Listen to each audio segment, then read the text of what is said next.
பெரிய மூத்த நடிகர்கள் சத்யராஜ் போன்ற நடிகர்கள்லாம் அந்த ஈமு கோழி வந்து நீங்கள் இன்வெஸ்ட் பண்ணி பல விவசாயிகள்லாம் ரோட்டுக்கு வந்துட்டாங்க. சமுத்திரக்கனி எதுக்கு விளம்பரம் பண்ண யோசனை இர்ரெகுலர் பீரியட்னு சொல்றாங்க. ஒரு பொண்ணு 2 ஸ்பூன் சாப்பிடுங்கிறாரு. அது நான் என்ன கேட்கிறேன், இந்த பிரகாஷ் ராஜ் இன்னைக்கு வந்து புலம்புறாருல, இன்னைக்கு வந்து சொல்றாருல, இந்த பிரகாஷ் ராஜ் தெரியாதா? துணிச்சலா ஒரு 25 பேர் மேல எஃப்ஐஆர் போட்டிருக்காரு. அவங்களுக்குள்ள நெருக்கடி வந்து ஒன்று லோன் கொடுத்தா கண்ணை முடின்னு வாங்கிடுவான். ஏன்னா அவனுக்கு நெருக்கடி, அன்னைக்கு அவன் வந்து ஃப்ரீ ஆகணும்.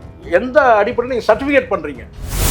கருப்பை புற்றுநோய் குறித்த சந்தேகங்களுக்கான தங்கம் ஹோப்பை இலவசமாய் அணுகுங்கள். கிங் டிவி நேயர்களுக்கு வணக்கம். இன்று நம்முடன் இணைந்திருக்கும் சிறப்பு விருந்தினர் ஜேர்னலிஸ்ட் சேகுவாரா ஜெய்சங்கர் சார் அவர்கள். சார் வணக்கம். வணக்கம் சார், இப்போ தெலுங்கானால சூதாட்டத்தை ஊக்குவிக்கிற வகையில நடிகர்களும் இன்ஃப்ளூயன்சர்களும் வந்து ஆட் பண்றாங்க அப்படின்ற குற்றச்சாட்டு எழுந்து 25 பேர் மேல இந்த கேஸ் வந்து வழக்கு பதிவு செய்யப்பட்டிருக்கு. இதை பத்தி நீங்க என்ன நினைக்கிறீங்க? முதல்ல இந்த விளம்பரங்கள் இருக்குல்ல, இந்த இது வந்து ஒரு ஆப் விளம்பரம். இதை தாண்டி எந்த விளம்பரமாக இருந்தாலும் நடிகர்கள் வந்து அதை வந்து ப்ரொமோட் பண்ணுறதுக்கு அதை மார்க்கெட்டிங் பண்ணுறாங்கல்ல, முதல்ல அதை தடை செய்யணும். இந்தியா முழுவதுமே தடை செய்யணும் என்ன கேட்டால். ஏன்னா நடிகர்களை வந்து நம்ம நடிகர்லாம் பார்த்து நம்ம வந்து பழகிட்டோம். பாமர மக்கள் வந்து நடிகர்னால் வந்து கேட்டால் ஒரு என்ன சொன்ன ஒரு ஏதோ ஒரு பெரிய தெய்வ பிறவி மாதிரி பார்க்குறாங்க, ஒரு அதிசய பிறவி மாதிரி பார்க்குறாங்க சாதாரண மக்கள், ஏழை எளிய மக்கள். அப்போ அவங்கக்கிட்ட கொண்டு போய்ட்டு ஒரு பொருளை வந்து ஒரு ப்ராடக்டை கொண்டு போய்ட்டு மார்க்கெட்டிங் பண்ணுறது ரொம்ப ஈஸியாக இருக்குது. அதுக்கு தான் நடிகர்களை பிடிச்சி தொங்குறது. இன்றைக்கி சாதாரணமாக எல்லா நடிகர்களும் வந்து பார்த்தீங்கன்னா எல்லா விளம்பரமும் பண்ணுறான். இப்போ சமீபத்தில் இந்த பேரிச்சம்பழத்துலேருந்து கழிவறைக்கு போகிற டைல்ஸ்லேருந்து எல்லாத்துக்கும் விளம்பரம் பண்ணுறான். சமீபத்தில் ஒரு நீங்கள் விளம்பரம் பண்ணுங்க, விளம்பரம் பண்ணும்போது அந்த குறைஞ்சபட்சம் நீங்கள் அந்த பொருளை பயன்படுத்தி அதை நீங்கள் அனுபவிச்சிருந்தீங்கன்னா உங்களுக்கு அது உண்மையிலேயே அது சரியான தரமானதா என்னன்னு தெரியும். ஆனால் பணத்தை மட்டுமே வாங்கிக்கிட்டு அது தரம் இருக்கோ இல்லையோ அந்த பொருளை வந்து நீங்கள் மார்க்கெட்டிங் பண்ணுறீங்க. இது கடந்த காலத்தில் நடந்திருக்கு. ஃபைனான்ஸ் கம்பெனிக்கு நடந்திருக்கு. அந்த பணத்தை நீங்கள் முதலீடு போட்டிங்களா இல்லையான்னு தெரியல, ஆனால் அதை வந்து ப்ரொமோட் பண்ணுறீங்க. இது மாதிரி பல விளம்பரங்களுக்கு ஈமு கோழியில் வந்து பணத்தை போடுங்கன்னு சொல்லிட்டு அது மிகப்பெரிய ஸ்கேம் நடந்துச்சு. பெரிய மூத்த நடிகர்கள் சத்யராஜ் போன்ற நடிகர்கள்லாம் அந்த ஈமு கோழியை வந்து நீங்கள் இன்வெஸ்ட் பண்ணி பல விவசாயிகள்லாம் ரோட்டுக்கு வந்துட்டாங்க. அதில் முதலீடு பண்ணி நஷ்டமடைஞ்சு. ஸோ இந்த மாதிரி பல விஷயங்கள் வந்து இவங்க வந்து மக்கள்கிட்ட ஈஸியாக மார்க்கெட்டிங் பண்ணுறதுக்கு நடிகர்களை பயன்படுத்துகிற அந்த முறை வந்து அது தடுக்கணும் கண்டிப்பாக.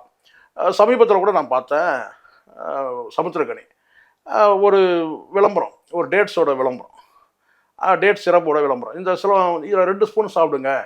ஒரு பொண்ணு வந்து சொல்லுதுன்னு கேட்டிங்கன்னா பீரியட் வந்து அதை சொல்லுங்கண்ணா அந்த கேட்டினா நார்மல் பீரியட் இல்லைன்ற மாதிரி சொல்கிறாங்க. சொன்ன உடனே இவர் என்ன சொல்லு கேட்டால் 2 ஸ்பூன் சாப்பிடுங்கன்றார். எதுக்கு விளம்பரம் பண்ண கேட்டால் இர்ரெகுலர் பீரியட்னு சொல்கிறாங்க. ஒரு பொண்ணு 2 ஸ்பூன் சாப்பிடுங்கிறார். இன்னொருத்தர் சொல்ல எனக்கு ஸ்டொமக் பெயின்றாரு, 2 ஸ்பூன் சாப்பிடுங்க. இன்னொரு பொண்ணு மெமரி பவர் இல்லை, பிள்ளைக்கு ஸ்கூலில் படிக்கிற பிள்ளைக்கு மெமரி பவர் 2 ஸ்பூன் சாப்பிடுங்க. ஏன்னா எல்லாத்துக்கும் 2 ஸ்பூன் சாப்பிடுங்கன்னு சொல்லிட்டு நீ விளம்பரம். நான் என்ன கேட்குறேன்னா, இது ஒரு கொஞ்சமாச்சும் லாஜிக் வேணும்ல. நீங்கள் எல்லாருக்கும் ஜென்ரலாக தெரியும் டேட்ஸ் சிரப்னா அதில் வந்து ஒரு சில விட்டமின் இருக்குன்றது எல்லாருக்கும் தெரியும் தானே. அதை குறிப்பிட்ட ஒரு பிராண்டை நீங்கள் சொல்லி நீங்கள் அதை பண்ணும்போது நீங்கள் பயன்படுத்துறீங்களோ இல்லையோ, ஆனால் கேட்டால் அது திணிக்கிற மாதிரி ஆயிடுச்சுல. எல்லாத்துக்கும் 2 ஸ்பூன்னா ஒரு வீட்டில் வந்து கம்பல்சரி நீங்கள் வாங்கணுன்றது அவங்க நோக்கம். ஒரு வீட்டில் ஒரு பெண் இருப்பாங்க, அவங்களுக்கு ரெகுலர் பீரியட் இருக்குது, ஒரு பையனுக்கு வந்து மெமரி லாஸ் இருக்குது, ஒருத்தருக்கு ஸ்டொமக் பெயின் இருக்குது, இப்படின்னு. அப்போது ஒரு வீட்டில் திணிக்கிறாங்க, கொண்டு போயிட்டு ஒரு டேட் சிரப்பை கொண்டு போயிட்டு திணிக்கிறாங்கன்னு ஆயிடுது. இந்த மாதிரி இவங்க கேட்டால் வந்து அது திங்கிற பொருளாக இருந்தாலும் சரி, இல்லை ஃபினான்ஸ் கம்பெனியாக இருந்தாலும் சரி, நகையை வந்து அடகு வைக்கிறதுக்கு ஒரு விளம்பரம், வாங்கிறதுக்கு ஒரு விளம்பரம், விற்கிறதுக்கு ஒரு விளம்பரம், எப்படி இருக்கு பாருங்க, விற்கிறதுக்கு ஒரு விளம்பரம், அது அடகு வைக்கின்றோம், அடகு வச்ச இடத்த வந்து கேட்டால் அப்படியே விற்கிறதுக்கும் ஒரு விளம்பரம். இப்படி வந்து மக்கள்கிட்ட வந்து நடிகர்கள் வந்து தேவையில்லாமல் வந்து கேட்டினா வந்து எல்லா விஷயத்தையும் கொண்டு போய் வந்து ஒரு வெறுப்பை ஊட்டுற மாதிரி தான் விளம்பரங்கள் இருக்குது.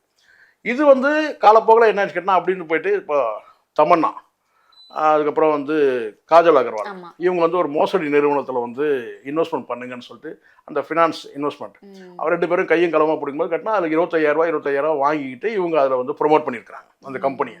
ஸோ இந்த மாதிரி வந்து பல வந்து மோசடி நிறுவனங்களுக்கெல்லாம் வந்து இவங்க வந்து ஒரு விளம்பரதாரராக ஆயிடுறாங்க. இதன் மூலமாக என்ன கேட்டால் சாதாரண மக்கள், ஏழை எளிய மக்கள் ஏமாறுறாங்க.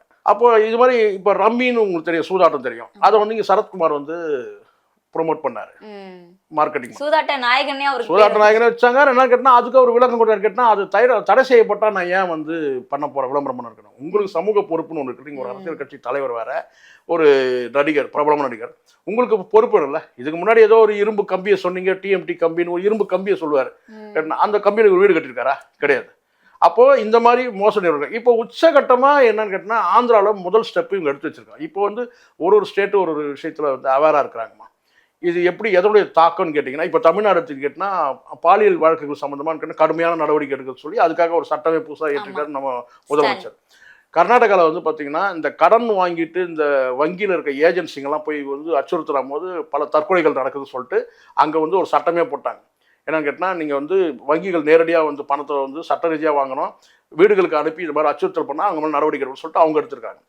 இப்போது ரேவந்த் ரெட்டி தெலுங்கானாவில் என்ன சொல்லியிருக்காங்கன்னா, இதுக்கு வந்து இந்த ஒரு 25 நடிகர்கள், முன்னணி நடிகர்கள் எல்லாருமே, அதுவும் பிரகாஷ் ராஜ், அந்த மாதிரி ஒரு முக்கியமான இது மாதிரியான முக்கியமான நடிகர்கள், நடிகைகள் 25 பேர் மேலே எஃப்ஐஆர் போட்டிருக்கிற காரணம் கேட்டிங்கன்னா, சூதாட்ட ஆப்புகள்னு இருக்குது. சூதாட்ட ஆப்புகள் வந்து ஏற்கனவே உங்களுக்கு தெரியும், இந்தியா முழுவதுமே பலரும் வந்து இறந்து போயிருக்குது உங்களுக்கு தெரியும். வந்து நீண்ட காலமாக நடந்துட்டு கிட்டத்தட்ட எனக்கு தெரிஞ்ச ஒரு 6-7 வருஷமாக நடக்குது. பலரும் வந்து கடன் பட்டு தொகை அதிகமாகி நமக்கே வருது. இந்த மாதிரி சூதாட்ட ஆப்கள் மூலமாக வந்து இங்கே சாதாரண மக்களுக்கு பெரிய பெரிய பிரச்சனை இருக்குமா, கடன் பிரச்சனைகள் இருக்குது. ஒரு கடன் வந்து மீள்றதுக்கு இன்னொரு கடன் வாங்கக்கூடிய சூழ்நிலை இருக்கிறாங்கன்னு வச்சுக்கோங்க. பெரிய கோடீஸ்வரன் ஆகணுன்ற எண்ணத்தில் யாருமே இந்த சாதாரண மக்கள் போய் அதில் சிக்க மாட்டாங்க. இப்போ ஏற்கனவே ஒரு தொகை இருக்குன்னு கேட்டால் ஒரு 5 லட்ச ரூபா கடன் இருக்குது, அந்த கடன் வந்து மீள்றதுக்காகன்னு கேட்டால் இந்த மாதிரியான சூதாட்ட வந்து அவங்களே ஒரு குறிப்பிட்ட ஆரம்பத்தில் ஒரு தொகையை போட்டுட்டு அதுக்கப்புறம் வந்து ஒரு இன்வெஸ்ட்மெண்ட் முதல்ல தொகை, அதுக்கப்புறம் நம்ம பார்த்தீங்கன்னா இயல்பாகவே நம்ம முதல்ல ஆடி பார்ப்போம், ஓ இதில் நமக்கு ஏதாவது ஒரு பெனிஃபிட் இருக்குன்னு சொல்லிட்டு அதுக்கப்புறம் நம்ம தொகையை எடுப்போம், போட்டு அதை போட்டு இது மாதிரி வந்து ஆன்லைன்லேயே பணத்தை அவனுக்கு எடுத்துருவானுங்க.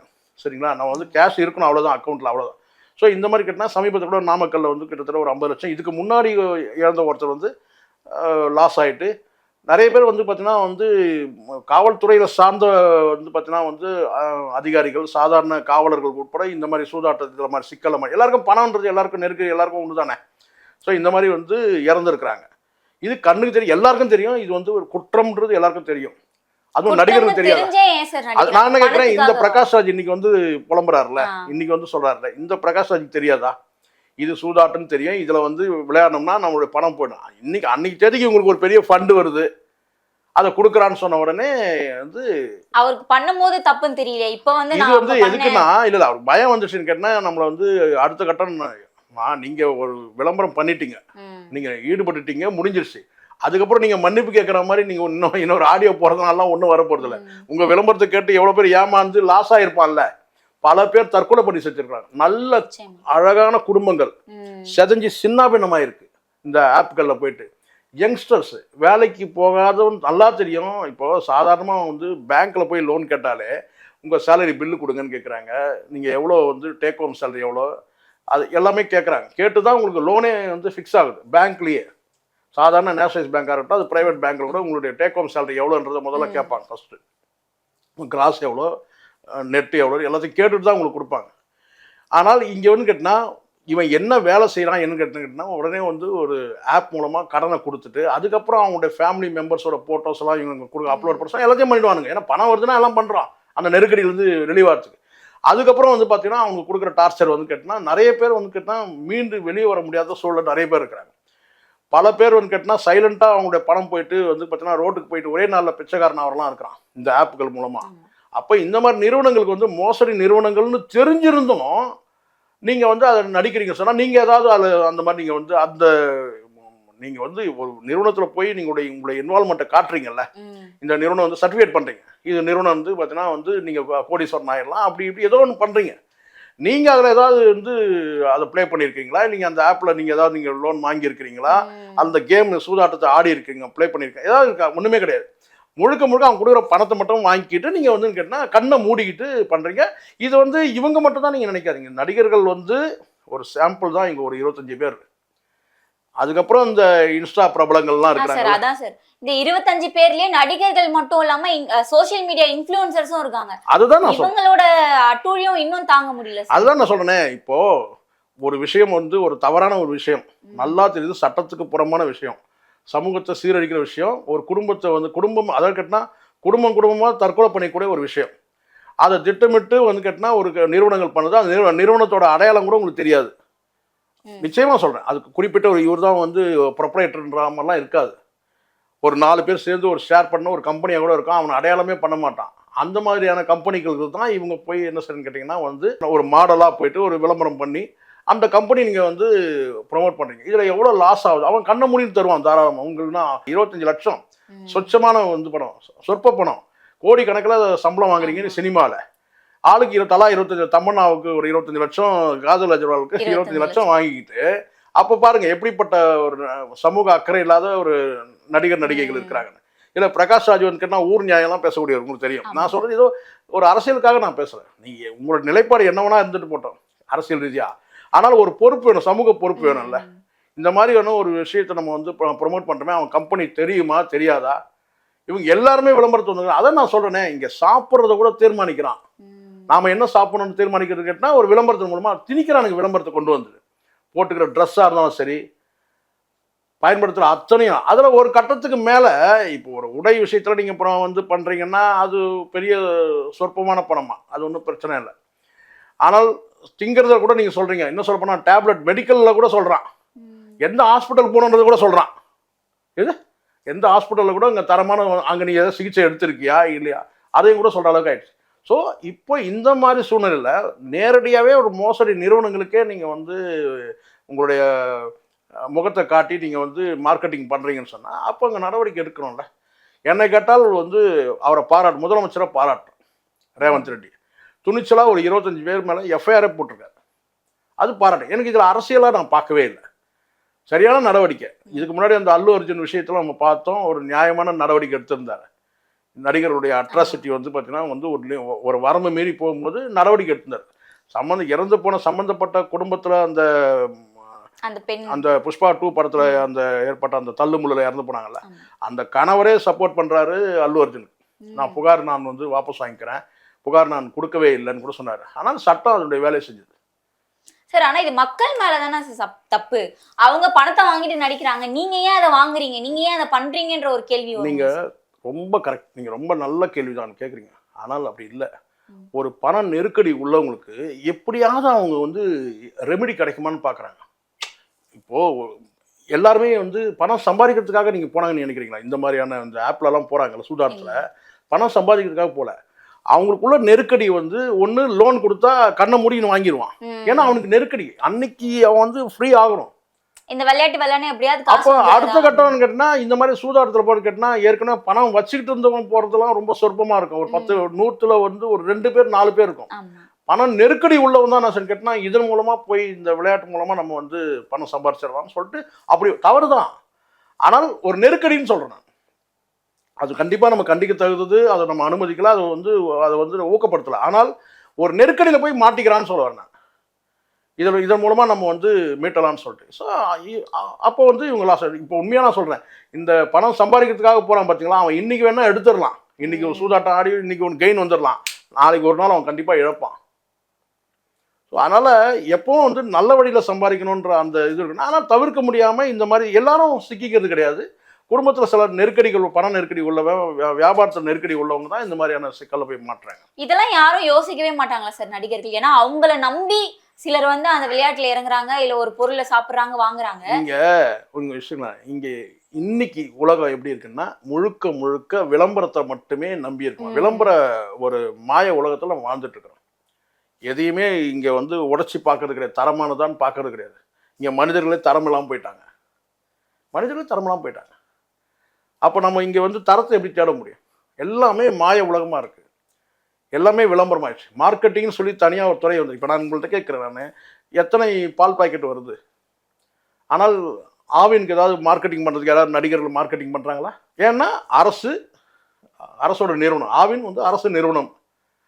அது வந்து கேட்டால் தரமாக இருக்குன்னு நம்பிக்கை. இன்னைக்கு வரைக்கும் இன்னொரு ஒரு பால் நிறுவனம், எத்தனையோ பால் நிறுவனங்கள் வந்துச்சு, எத்தனையோ நடிகர்கள் நடிகைகள் கூட விளம்பரம் பண்ணுறாங்கன்னு கேட்டால், ஆனால் வந்து ஆவின்னா தரமானதுன்னு சொல்லிட்டு மக்கள் தேடி போகிறாங்க.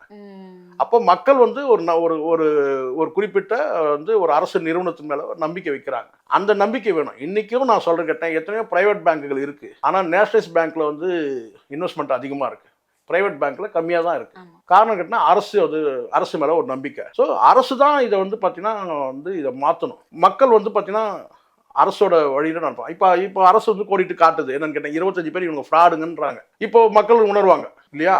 அதெல்லாம் மக்கள்கிட்ட வந்து ஒரு மாற்றம்னா அரசும் வந்து மக்களை சரியான முறையில் வழி நடத்தும் போது இந்த விஷயம் அடிபட்டு போயிடும். சார் இப்போ மார்க்கெட்ல வைக்கிற இப்போ ஓரியோ பிஸ்கெட் எடுத்துக்கலாம், Maaza juice, Pepsi, cool drinks, coca கோலான்னு எவ்வளோ எல்லாத்தையுமே அரசு விற்க முடியாது இல்ல?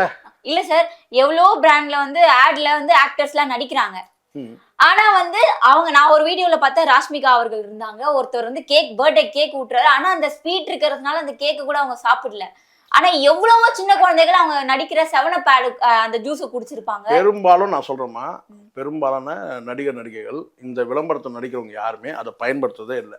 அவங்க பயன்படுத்துறதெல்லாம் வேற, அவங்களுக்கு நல்லாவே தெரியும். நீங்க சொல்றீங்கல்ல இந்த 7up இந்த இதெல்லாம் அவங்க சாப்பிட மாட்டாங்க. சரி, எவ்வளோ சின்ன குழந்தைகள் அதை சாப்பிட்டு. அதுதான்மா இங்க இப்போ நீங்க சொல்றீங்கல்ல, நீங்க உதாரணம் சொல்ல சின்ன குழந்தைங்களுக்கான நான் உதாரணம் சொல்றேன். நீங்க வேணா எடுத்து செக் பண்ணி பார்த்து, ஜான்சன் ஒரு பவுடர் இருக்கு தெரியும்ல, எவ்வளவு காலமா வந்துருக்கு அந்த பவுடர். அந்த பவுடர் பேன் பண்ணிட்டாங்க தெரியுமா உங்களுக்கு? தெரியும் சார். எப்போ வந்துருக்குன்னா, எனக்கு தெரிஞ்சு நம்ம குழந்தைங்களுக்கு எல்லாத்துக்குமே ஜான்சன் பவுடர் தான் போட்டு. ஆனால் கடைசியில் அது என்னாச்சுன்னு கேட்டிங்கன்னா, அந்த நிறுவனம் வந்து ஒரு குறிப்பிட்ட வந்து இந்த சோளம் மாவுலேருந்து அதை தயாரிக்கிறான்னு சொல்லிட்டு அந்த வந்து அலர்ஜி ஆகிட்டு அமெரிக்காவில் ஒருத்தன் கேஸை போட்டு என்ன சொல்கிறேன்னு கேட்டிங்கன்னா, கேன்சர் வர்றது வந்து இந்த ஜான்சன் பவுடர் போட்டாக்கா அது கேட்டால் கேன்சருக்கான அறிகுறிகள் இருக்குன்னு சொல்லிட்டு கண்டுபிடிச்சி அதை பேன் பண்ணிட்டாங்க. இப்போ நீங்கள் என்ன சொல்லுவீங்க? அதே மாதிரி தான் அந்த ஓரியோவும் சொல்றாங்க. ஓரியோ பிஸ்கெட் வந்து அவ்வளோ. அதுதான் நான் சொல்றேன்னா, இது மாதிரி பல விஷயங்கள் இருக்குன்னா மார்க்கெட்டிங்லாம் முடிஞ்சு கிட்டத்தட்ட ஒரு 1/4 நூற்றாண்டு 30 வருஷம் முடிஞ்சிடுச்சு, ஒரு தலைமுறையே வாழ்ந்தாச்சு. இப்போ வந்து கண்டுபிடிச்சி நான் சொல்றேன் அதை பேன் பண்ணுங்கன்றாங்க. அதுக்கு என்ன சொல்லுவீங்க? இந்த மாதிரி பல நிறுவனங்களுக்கு சினிமா நடிகைகளின் அழகு சோப் பார்த்துருப்பீங்க நீங்க. இந்த க்ரீம் போட்டா வெள்ளையா, இந்த க்ரீம் போடுங்க, இந்த சோப் போட்டா வெள்ளையாயிரும். அதுதான் சார், இந்த மாதிரி ஏகப்பட்ட விளம்பரங்கள் வந்து கன்சியூமர் ஐட்டம். இதுதான் ரொம்ப ஃபுட்டு கன்சியூமர் வந்து மன்னிக்கவே முடியாது, உயிர் போற விஷயம். அதையே இங்கே விளம்பரம் பண்ணிட்டு இருக்காங்க. அதுக்கப்புறம் ட்ரெஸ் மெட்டீரியல்லாம் செகண்டு, அதெல்லாம் பணம் தான் லாஸ்ட். 2 விஷயம் நான் சொல்றேன், ஹெல்த் விஷயமா இருக்கட்டும், மெடிக்கல் விஷயமா இருக்கட்டும், இதெல்லாம் விளம்பரமே பண்ணக்கூடாதுன்னு ஒரு தடை உத்தரவு போனா எனக்கு கேட்டா முழுக்க ஹெல்த் விஷயத்தை நான் சொல்றேன். ஒரே ஒரு வரியில முடிச்சலாம், ஹெல்த் விஷயம் சம்பந்தப்பட்ட எதிரையுமே நீங்க விளம்பரம் பண்ணக்கூடாது. எந்த அடிப்படையில் நீங்க சர்டிஃபிகேட் பண்றீங்க? இந்த சோப்பு போட்டா வந்து நல்லா இருக்குன்றதோ, இல்லை வந்து ஹெல்த்ன்றதோ, இல்லை இந்த மருந்து சாப்பிட்டா ஹெல்த்ன்றதோ, இல்லை இந்த ஃபுட்டை சாப்பிட்டா ஹெல்த்ன்றதோ எப்படி நீங்க சர்டிஃபிகேட் பண்ண முடியும்? அதான் சார், அப்ப அரசு மேலதான் தப்பா? இது சாப்பிட்டா அரசு இல்ல, இங்க சமூக பார்வைக்கு அரசு கடமை இருக்கு. ஆனால் இதை வந்து ஒரு கட்டுப்பாட்டு கொண்டு வரணும். இப்போ ஒரு 30 வருஷம் கழிச்சு அமெரிக்காவில் முடிவாகுது ஜான்சன் பவுடர் வந்து, ஆனால் உலகம் முழுவதும் மார்க்கெட் பண்ணிட்டான். ஆனா இப்போ வரைக்குமே அந்த மாதிரி பேன் பண்ணாத ப்ராடக்ட் எவ்வளவோ நம்ம இந்தியாலே நிறைய இருக்குல்ல சார், அதெல்லாம் எப்போ பேன்? அதுதான் நான் சொல்றேன்ல, இப்போ இந்த எடுத்துங்க, ஒரு முதலமைச்சர் முடிவு எடுக்கிறாரு, எடுத்து 25 பேர் மேல எஃப்ஐஆர் போடுறாரு. இப்போ இனி அடுத்தது வந்து இந்த மாதிரியான விஷயங்கள்ல வந்து அவங்களுக்கு ஒரு பயம் இருக்கும் இல்லையா? நிச்சயமா கேட்டால் அடுத்த விளம்பரங்கள்ல அது காலகாலமாக நடந்துட்டு தான் இருக்கு. பட் இருந்தாலும் ஒரு அச்ச உணர்வு இருக்குன்னா, 25 பேர் மேலே எஃப்ஐஆர் போட்டிருக்குன்னா இனிமேல் எச்சரிக்கையாக இருக்குன்னு சொல்லுவேன். ஆனால் ஒட்டுமொத்தமாகவே ஒரு சட்ட திருத்தம் இருக்கணும்னு கேட்டிங்கன்னா, ஒரு குறிப்பிட்ட ஒரு ஃபினான்ஸ் கம்பெனியில் இந்த மாதிரியான மோசடி நிறுவனங்களில் வந்து விளம்பரங்கள்லாம் நடிக்கக்கூடாது. சினிமாவில் நடிக்கிறீங்களா அதோட போயிடும். என்ன கேட்டால் ஒரே வாரம், சினிமாவில் நீங்கள் நடிக்கிறீங்களா அதோட போயிடும். மற்றபடி இந்த விளம்பர படங்களை நீங்கள் வந்து நடிக்க முடியும்னா, இங்கே சாதாரண இங்கே இந்தியா வந்து 140 கோடியில் இருக்கிற இங்கே மக்கள் பல அடுக்கு இருக்குது. மக்கள்கிட்ட படித்தவன் படிக்காதவன் பல அடுக்குகள்லாம் ஒரு 10 அடுக்குகள் இருக்கும். இங்கே ஏதோ 3 மேல் தட்டு, நடுத்தட்டு, கீழ்த்தட்டு கிடையாது. இங்கே பல தட்டுகள் இருக்குது. அங்கே வந்து பார்த்தீங்கன்னா மக்கள் வந்து ஈர்க்கப்பட்டு ஏமாற்றப்படுறாங்கன்றது தான் உண்மை. இதுக்கு சட்டம் வந்து பார்த்தீங்கன்னா வந்து அகில இந்திய அளவில் வந்து கேட்டால் ஒரு சட்டம் கொண்டு வந்து நடிகர்கள் வந்து இந்த மாதிரியான விளம்பரங்களில் நடிக்கக்கூடாதுன்னு சொல்லிட்டு அது சட்டம் ஒரு முன்மாதிரி கொண்டு வந்துட்டாங்கன்னா அதை வச்சு கேட்டால் நீதிமன்றங்களில் தீர்ப்பு வழங்குறது ஈஸியாக இருக்கும். இப்போ இதில் கூட அவங்களாம் எஸ்கேப் ஆகிறதுக்கான வாய்ப்பு கூட இருக்கலாம். இப்போ எஃப்ஐஆர் போட்டாலும் கூட, ஆமா, இப்போ எஃப்ஐஆர் போட்டாலும் கடைசியா எங்க வந்து நிற்கும் கேட்டா ஒரு அபராதத்தில் கூட வந்து நிற்கலாம். அவ்வளவுதான் தவிர பெரிய இவங்களுக்கு வந்து இதன் மூலமா வந்து தண்டனை கிடைக்கும்னு சொல்ல முடியாது. ஆனால் அதுக்கான சட்ட திருத்தம் கேட்டால் இவங்க முதல் நடிக்கவே கூடாதுன்னு ஒரு சட்ட திருத்தம் கொண்டு வந்தாங்கன்னா அப்போ சரியா இருக்கும். அப்போ வந்து விஜய் சேதுபதி வந்து சொல்லுவாரா எனக்கு வந்து இந்த டைல்ஸ் போடுங்கன்னு சொல்லுவாரா? சொல்லுங்க, நீங்க சொல்லுங்க. அவங்க வீட்டில் கிரானைட்டை போட்டுட்டு நமக்கு வந்து நீ இந்த டைல்ஸை ஒட்டிக்கணும் தானே உண்மை. இந்த மாதிரி இருக்குன்னா இந்த மாதிரி நீங்க அப்பளம் சாப்பிடணுமா, இந்த நிறுவனத்தோட அப்பளத்தை சாப்பிடுங்கன்றீங்க. வெள்ளையாகணுமா, இந்த கிரீமை போடுங்க. அதுதான் சொல்றேன். அது மாதிரி இதெல்லாம் வந்து மாறணுன்ற. இது மாறணும்னா இப்போ இந்த மாதிரி மோசடி நிறுவனங்கள் கிட்ட எல்லாம் வந்து கிட்டத்தட்ட இது ஒரு எனக்கு தெரிஞ்சு இது ஒரு 30-40 வருஷமாவே இருக்கு. இதுல முதலீடு போடுங்க. இந்த ஒரு பேர்ல உங்களுக்கு தெரியுமா தெரியாது, இந்த தேக்கு மரத்தை வந்து செடியை நட்டுட்டு ஒரு தோட்டம் ஃபுல்லாக நட்டுட்டு அந்த அனுபவ குரூப்னு ஒரு குரூப் இருந்து ஒரு கம்பெனி, தேக்கு மரத்தில் நீங்கள் இன்வெஸ்ட்மெண்ட் பண்ணுங்க, இந்த மரம் வளரும் போது உங்கள் பணம் வளர்ந்துடும் சொன்னானுங்க. இது இப்போ எங்க அதெல்லாம் என்ன ஆச்சுன்னே தெரியல. இப்பெல்லாம் தேக்கு மரம் வந்து பார்த்தீங்கன்னா வந்து இப்போ வந்து அந்த மரம்லாம் வளர்ந்துதா இல்லை இவங்க இன்வெஸ்ட்மெண்ட் பண்ண நிலமெல்லாம் என்னன்னு தெரியல. ஸோ அதனால பெரும்பாலும் இந்த பிளாக் மணி வச்சிருக்கிறவங்கள வந்து மையப்படுத்தி தான் வந்து இந்த மாதிரி வேலையெல்லாம் நடக்குதுன்றது வெளிச்சமான உண்மை தான். ஆனால் இதில் அப்பாவி மக்களும் போய் சிக்கிறாங்கன்றது தான் உண்மை. அதிகமான அப்பாவி மக்கள் தான் சிக்கிறாங்க. இவங்க வந்து இவங்களுடைய எண்ணம் என்னன்னு கேட்டா பிளாக் மணி வச்சிருக்கவங்கள வந்து பாத்தீங்கன்னா குறி வைக்கிறாங்க. ஆனா அதை சிக்கிறது எல்லாம் வந்து பாத்தீங்கன்னா இவங்க புலிக்கும் கரடிக்கும் இவங்க வந்து வைக்கும் போது கேட்டா அங்க மான்களும் ஆடுகளும் மாட்டிக்குது கூண்டுல. இதுதான் உண்மை சார். மக்களுக்கு வந்து பிரச்சனை இல்லாத வரைக்கும் எதுவுமே தப்பு இல்லை சார். ஆனா வந்து இப்போ என்னோட இறுதியான கேள்வி என்னன்னா சார், இப்போ இது நல்லதே கிடையாது, இதுல ஏதோ ஒண்ணு இருக்குன்னு எதுவுமே தெரியாம அந்த ஆட்ல நடிக்கிற ஆக்ட்ரஸ் இன்ஃப்ளூயன்சர்ஸ் ஒரு பக்கம், என்ன இதுல எதுவுமே இருக்கு, இப்போ சாப்பிட்டா வந்து நல்லதா கெட்டதா எதுவுமே தெரியாம அது கண்மூடித்தனமா தனக்கு பிடிச்ச ஒரு நடிகர் வந்து அதுல நடிக்கிறாரு, தனக்கு பிடிச்ச ஒரு நடிகை வந்து அதுல இருக்காங்க, இவங்க வாங்க சொல்றாங்க அப்படின்ட்டு கண்மூடித்தனமா நம்பி வாங்குற மக்கள் ஒரு பக்கம். யாரு மேல சார் தப்பு நீங்க நினைக்கிறீங்க? இவங்க மேலே இவங்க மேல இல்ல நடிக்கிறவங்க மேல தப்புன்றதை விட ஏமாறுற மக்களை தான் நான் சொல்ல முடியும். ஏன்னா மக்கள் கிட்ட இந்த அவேர்னஸ் இல்லை. அரசையும் மக்களையும் தான் நம்ம முதல்ல நம்ம வந்து குறை சொல்லக்கூடிய இடத்துல இருக்கிறோம். நம்ம அவங்களுக்கு விழிப்புணர்வு ஏற்படுத்த இடத்துல நம்ம இருக்கிறோம். ஆனா குற்றவாளிகள் வந்து இங்க தப்புன்றது தாண்டி குற்றம்னு இருக்குல்ல, குற்றம் செய்யற இடத்துல வந்து இவங்க இருக்கிறாங்க, நடிகர்கள் இருக்கிறாங்க. இந்த மாதிரியான மோசடி விளம்பர படங்கள்ல நடிக்கிறது மூலமா இவங்க வந்து ஒரு குற்றவாளி. அதாவது கட்டினா வந்து ஒரு குற்றத்தை வந்து செய்யறதுக்கு இல்லை, ஒரு குற்றத்தை வந்து கட்டினா இவங்க வந்து கட்டினா மார்க்கெட்டிங் பண்ணுறதுக்கு இவங்க துணையாக இருக்கிறாங்க. அப்போ இவங்களும் குற்றவாளிகள் தான். ஒரு குற்றம், அந்த குற்றத்தை மார்க்கெட்டிங் பண்ணுற இடத்துல இவங்க இருக்கிறாங்க, இந்த நடிகர்கள் இருக்கிறாங்க. அவங்கள குற்றவாளி பார்வையில் பார்க்குறோம். தப்புன்னு பார்க்கும்போது பார்த்தீங்கன்னா இங்கே சாதாரண மக்கள் விழிப்புணர்வு இல்லாமல் இருக்கிறாங்க. அந்த அந்த அப்பாவி மக்கள் செய்யக்கூடிய தவறாக தான் நம்ம அதை பார்க்குறோம். இதே அரசு வந்து பார்த்தீங்கன்னா வந்து கடமை தவறை தான் பார்க்குறோம். அரசு வந்து இதை தடுக்கலைன்னா அரசு வந்து இந்த விஷயத்துல வந்து ஒரு குற்ற நடவடிக்கை எடுக்காம கடமை தவறுது இந்த அரசு, அப்படிதான் நம்ம பார்க்கணும். அதனால வந்து கேட்டா குற்றவாளிகள் தரப்புல இந்த மார்க்கெட்டிங் பண்ணக்கூடிய நடிகைகள் வந்து குற்றவாளி தரப்புல தான் நம்ம பார்க்கணும். அப்ப நடிக்கிறவங்க வந்து ஆட்ல எல்லாம் நடிக்காம அவங்க நடிச்சுட்டு அவங்க வேலையை பார்த்துட்டு சினிமாவில நடிக்கலாம். அவங்க தொழில் என்னம்மா? நடிகர். எதில் நடிக்கணும்? நாடகத்தில் நடிங்க, சினிமாவில் நடிங்க. மக்களுடைய வாழ்க்கையில வந்து நீங்க நடிக்க கூடாதுல்ல. அதுதான் நம்ம சொல்றோம். இங்க வந்து இங்க உண்ணக்கூடிய உணவா இருக்கட்டும், மருத்துவமா இருக்கட்டும், எல்லாமே வந்து இங்க வந்து வாழ்க்கை. அந்த வாழ்க்கையில வந்து நீங்க விளையாடாதீங்கன்ற. உங்க நடிப்பை காட்டி விளையாடாதீங்க. நீங்க விளையாடக்கூடிய இடம் கேட்டா ஸ்டேஜ் டிராமா, கேமரா முன்னாடி நீங்க வந்து சினிமாவில் நீங்க நடிங்க, மக்களுடைய வாழ்க்கையை நடிக்காதீங்கன்னு சொல்றேன். ரொம்ப தெளிவா புரியுற மாதிரி சொன்னீங்க சார். தொடர்ந்து பேசலாம் சார். நன்றி. நன்றிமா. கருப்பை புற்றுநோய் குறித்த சந்தேகங்களுக்கான தங்கம் ஹோப்பை இலவசமாய் அணுகுங்கள்.